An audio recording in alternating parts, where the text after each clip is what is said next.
Ғылым таппай мақтанба, орын таппай баптанба. Құмарланып шаттанба, ойнап босқа күлуге. 5 нәрседен қашық бол, 5 нәрсеге асық бол. Адам болам десеңіз, тілеуің өмірін алдында. Оған қайғы жесеңіз. Өсек, өтірік мақтаншақ, еріншек, бекер малшашпақ, 5 дұшпанын білсеңіз. Талап еңбек терең ой, қанағат рақым ойлап қой. 5 асылыс көнсеңіз, жамандық көрсең нәфретлі, суытып көңіл тыйсаңыз, жақсылық көрсең ғибратлі, оны ойға жисаңыз. 1961 жылы 28 тамыз айында Октябрьдің 40 жылдығы атындағы совхозда Абай атындағы 8 жылдық орта мектеп бой көтерді. Мектеп директорлығына Әкімов Қасымжан Әкімұлы тағайындалды. Сол жылдары мектепте Бәкіров Мұхамедия, Қыздарбеков Хамза, Қалыбеков Сағынай, Бейсенбаев Рымқұл, Секербекова Қапуза, Бейсенбаева Сағира, Оспанов Әбілтай, Тойғанбекова Айгүл сынды мұғалімдер қызмет атқарды. Білім теңіз, білімнің теңізіне сусындауға асыға келген оқушыларымыздың алтыниясына қош келіпсіздер.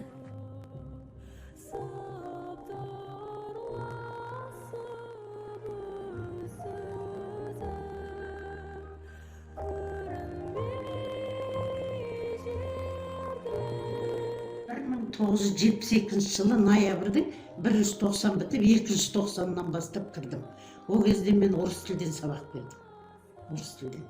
Енді ауылға келдік, енді мен өзім орысша бітірдім да, қиындау болды балалар. Ауылдық мектеп, толық балалар меңгере алмайды ғой орыс тілін. Солай. Енді кейде қазақша айтып кетесің, бірақ енді бізге қазақша сөйлей беруге де болмайды, орыс тілі маманы болғаннан кейін солай болды. Ол кезде енді менің оқушыларымнан қазір осы жерде мен саған айтайын, сенің сол ең бірінші менің оқытқан оқушым өзіңнің Гүлшат апаң болды. Енді Осығалишев Қанаттар болды, Далабаев Қанатыңда мен келген кезде ол 6-шы, 7-шы сондай оқып жүрген оқушылар болған. Ол кезде директор кім еді? Ол кезде директор Акимов Қасымжан болған. Ол кісі өте жақсы, жуас кісі болды ғой. Жуас, дауысы қатты шықпайды, бірақ коллектив сол кісінің несімен ғана жүреді ғой, сондай. Өте жақсы адам болды. Сен де бір күншілеге тілдің тапта барлығы деп аяқымыздарамай мектеп қабырғасына үлес қосқан мұғалімдері жетерлік.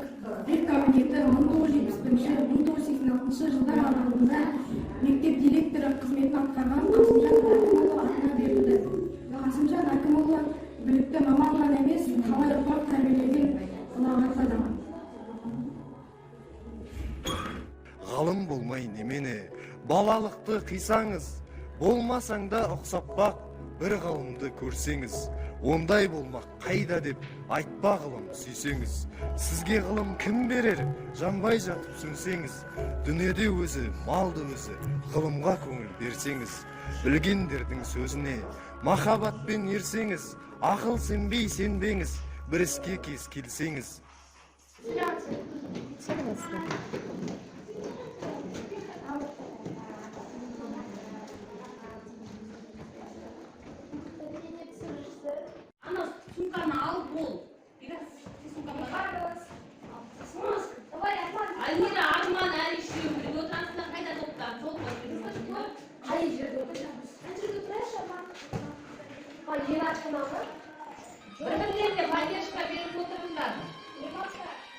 Мен мектепке 1998 жылы Жезқазғандағы Байқоңыр атындағы университетті бітірген бетте келдім.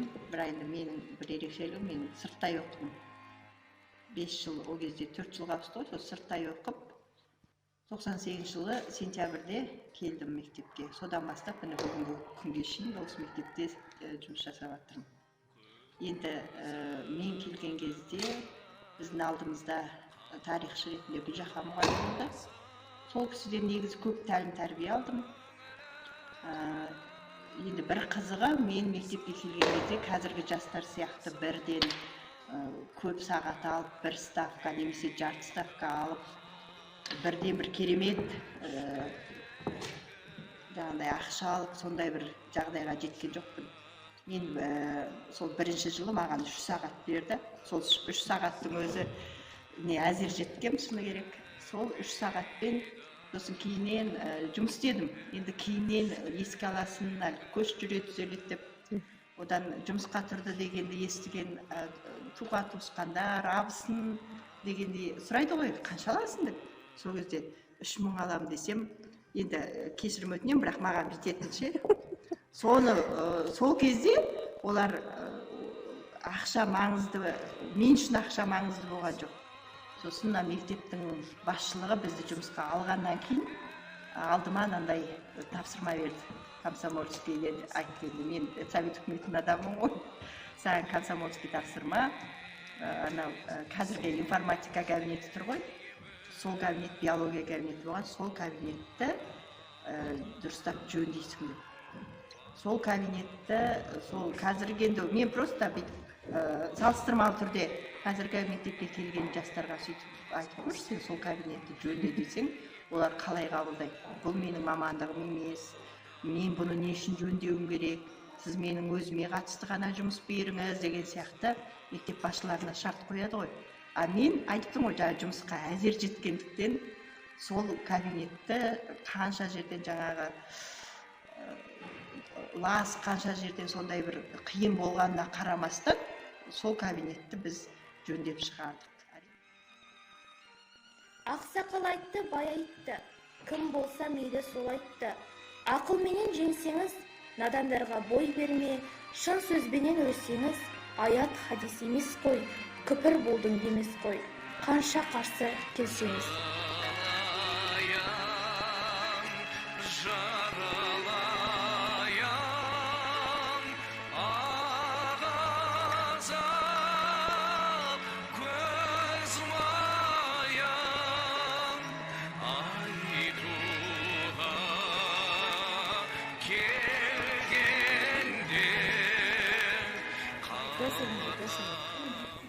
Алпыстың арқасына жеткен қасиетті білім ордасынан талай талантты саңлақтар мен елінің мақтанышы, ұлтының шын жанашыр азаматтары қанат қағып, өмірден өз орнын тапқан.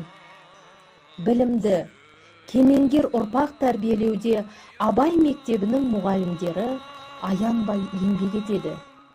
Себебі елдің өркендеуіне септігін тигізетін ғұлама данышпандардың санасына, отанына деген махаббатты, сан қилы ғылымның дәнін егетін осы ұстаздар. Алаңа дегіші, кім ұйымдастырды? Өзіріммен бар. Кім ұйымдастырды? Ешкім ұйымдастырмады. Дәл, не жасағаныңды мойындамай дейсің ғой. Мен жай ғана қорғанды. Теміркілікпен басымнан төпесіне жатқанда, ағаш таяқпен қорғанғаның несі бұна?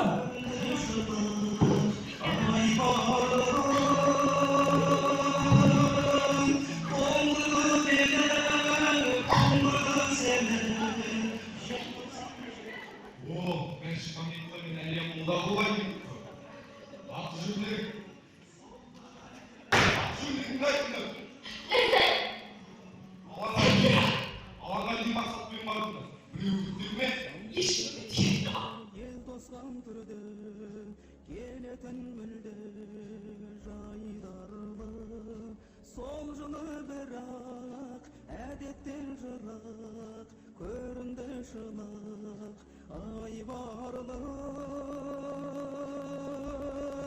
Тоңдырды менің, тоңдырды сені, жел топсам желі, ызғарлы.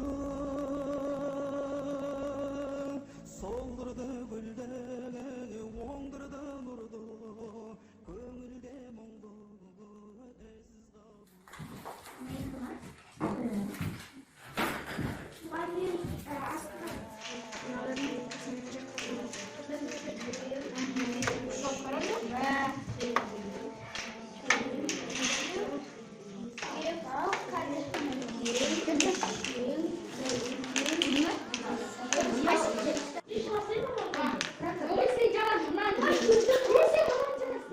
дарынды, сондай алғыр оқушылар болды. Әлгі жаман оқушы болмайды дейді ғой, тек қана соның жүрегіне от жаға білу керек, бұлақ көзін аша білу керек дейтін. Енді ерекше сондай дарынды оқушылардың бірі Бекежанова Айдананы айтар едім. О бала енді жалғыз менің тарих сабағынан ғана емес, басқа сабақтардан да жақсы болды, бірақ тарихқа сүңгіп кіріп кеткен оқушы болды. Екеуміз ғылыми жобалар жаздық, олимпиадаларға қатыстық. Сосын кейінгі жылдары Қойшыбаева Еркежан, біздегі Ақыл Ағатайдың қызы. Ол бала мүлдем тарихқа бет бұрмай жүрген бала.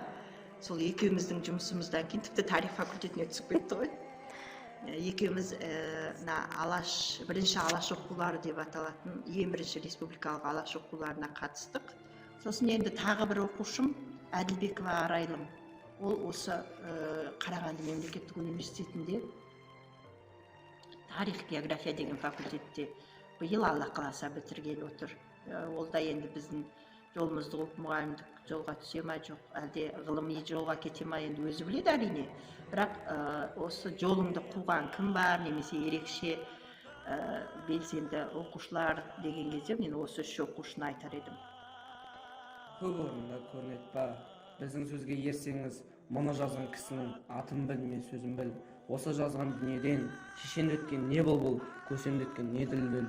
Сөз мәнісін білсеңіз, ақыл мизан, өлшеу қыл. Егер қиырсық көрінсе, мейлің таста, мейлің күл. Егер түзу көрінсе, ойлап құлаққа іл. Ақымақ көп ақылдаз, деме көптің сөзі пұл, жақынның сөзі тәтті деп. Жақыным айтты дей көрме, надандықпен кім айтса, ондай түпсіз сөз керме. Сізге айтамын, қаупім бұл, өзің үшін үйренсең, жамандықтан жиренсең, ашыларсың жылма жыл.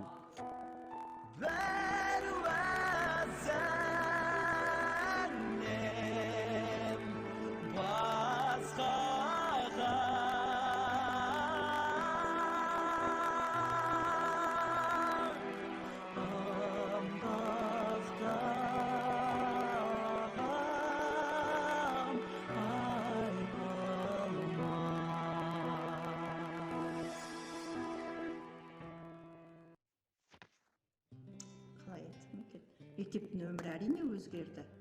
Ол кездегі ең аяғы бірінші кезекте мен айтайын, бүгінгі акті құралдары.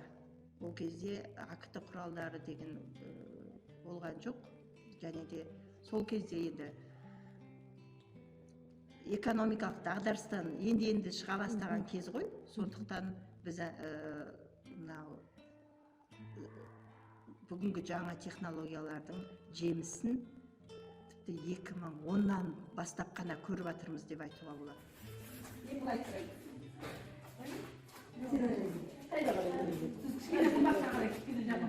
Беу керек. Айтшы, бір мектепте осы жерде нан жеп жүргеннен кейін ондай бөлек-бөлек болғанды мен ұнатпаймын. Жас ерекшелігіне қарамайды, бәрі бірдей болатынбыз. Жаңағы иманды болсын, Қасымжан директордың өзімізбенен осындай құдас сиқатты бәріміз солай жүретінбіз. Ол жақсы деген сөз. Бірлік бар жерде тірлік болады. Жақсы.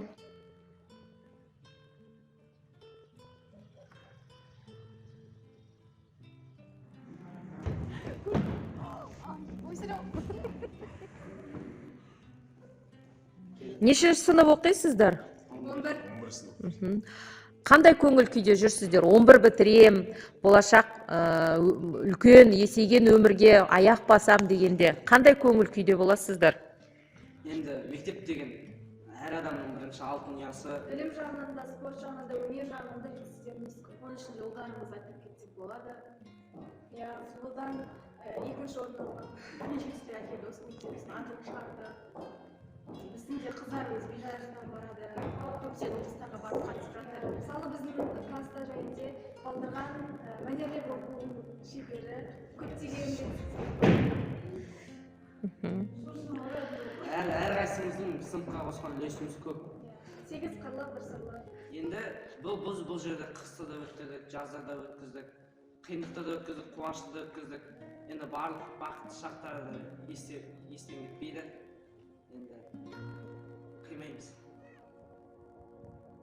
Біреу үшін үйренсең, біреу білмес, сен білсең, білгеніңнің бәрі тұл, сөзіне қарай кісіні ал, кісіге қарап сөз алма, шын сөз қайсы біле алмай, әр нәрседен құр қалма. Мұны жазған білген қол, ғұлам ахи дауани. Солай депті ол шыншыл, сөзін оқы және ойла, тез үйреніп, тез жойма, жас уақытта көңіл көр.